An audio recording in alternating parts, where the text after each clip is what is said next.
বাংলাদেশ জামাত ইসলামের পক্ষ থেকে আজ 15ই সেপ্টেম্বর আন্দোলনের 5 দফা গণদাবি জাতির সামনে তুলে ধরছি।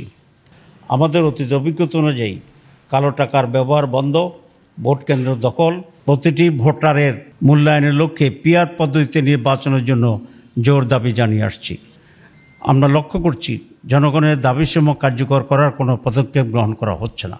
এমত অবস্থায় জনগণের দাবি আদায়ের জন্য গণ আন্দোলনের কোনো বিকল্প নেই। জুলাই জাতীয় সনদের ভিত্তিতে ফেব্রুয়ারিতে নির্বাচন সহ 5 দফা দাবিতে আন্দোলনের কর্মসূচি ঘোষণার লক্ষ্যে বাংলাদেশ জামাত ইসলামী আয়োজিত সংবাদ সম্মেলন। প্রিয় সাংবাদিক বন্ধুগণ, আসসালামু আলাইকুম ওয়া রাহমাতুল্লাহি ওয়া বারাকাতুহু। দেশের এক গুরুত্বপূর্ণ সময়ে আজ আমরা আপনাদের সামনে উপস্থিত হয়েছি। বর্তমানে বাংলাদেশ একটি রাজনৈতিক সংকটের মধ্যে দিয়ে সামনে অগ্রসর হচ্ছে।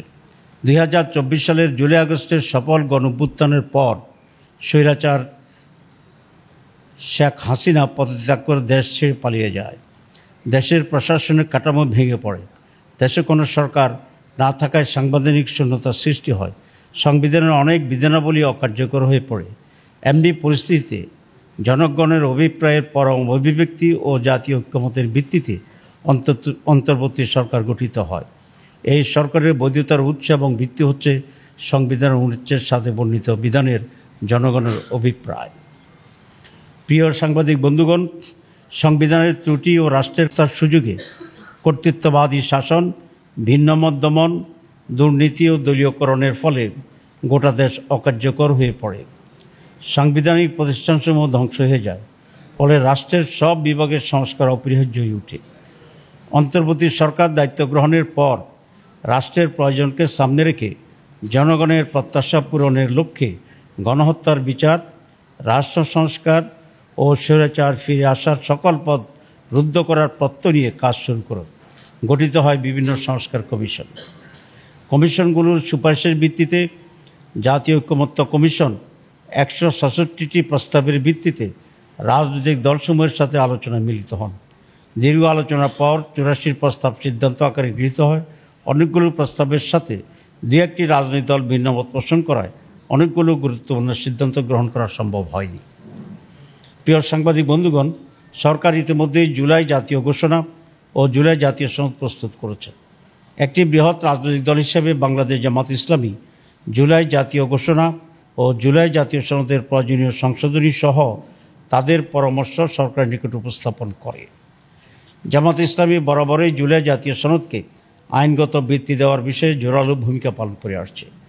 জাতির ক্রান্তি লগ্নে ডক্ট্রিন অফ নেসেসিটি হিসাবে অতীতের বিভিন্ন নজির ও উদাহরণ তুলে ধরে জুলাই জাতীয় সনদের আইনগত ভিত্তির বিষয়ে জামাত ইসলামী বারবার তার সিদ্ধান্ত অবস্থান ব্যক্ত করে আসছে। আমরা মনে করি জুলাই জাতীয় সনদের আইনগত ভিত্তি প্রদান ব্যতীত ছাত্র জনতার রক্তের বিনিময়ে অর্জিত অভ্যুত্থান ও তার অর্জন ব্যর্থতায় পর্যবেসিত হতে পারে। প্রিয় সাংবাদিক বন্ধুগণ, ইতিমধ্যে জাতীয় সংসদ নির্বাচনের রোডম্যাপ নির্ধারণ করা হয়েছে। আমরা ঘোষিত রোডম্যাপ অনুযায়ী অবাধ, সুষ্ঠু, নিরপেক্ষ, ভয়ভীতিমুক্ত, গ্রহণযোগ্য নির্বাচনের লক্ষ্যে প্রয়োজনীয় পদক্ষেপ গ্রহণ করার আহ্বান জানিয়ে আসছি। আমাদের অতীত অভিজ্ঞতা অনুযায়ী কালো টাকার ব্যবহার বন্ধ, ভোট কেন্দ্র দখল, পেশি শক্তি প্রদর্শন ও ভোটের বিভিন্ন অনিয়ম ও অপতৎপরতা বন্ধ, কোয়ালিটি সম্পন্ন পার্লামেন্ট এবং দক্ষ আইন প্রণেতা তৈরিসহ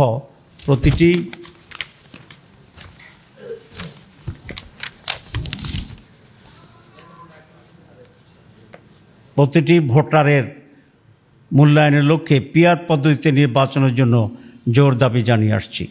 বাংলাদেশের অধিকাংশ রাজনৈতিক দল, বুদ্ধিজীবী, সাংবাদিক, কলামিস্ট, লেখক, গবেষক, শিক্ষাবিদ ও নানা শ্রেণী পেশার মানুষ পিআর পদ্ধতিতে নির্বাচনের দাবির সাথে একমত পোষণ করেছেন। প্রিয় সাংবাদিক বন্ধুগণ, আমরা লক্ষ্য করছি জনগণের দাবিসমূহ কার্যকর করার কোনো পদক্ষেপ গ্রহণ করা হচ্ছে না। এমত অবস্থায় জনগণের দাবি আদায়ের জন্য গণ আন্দোলনের কোনো বিকল্প নেই।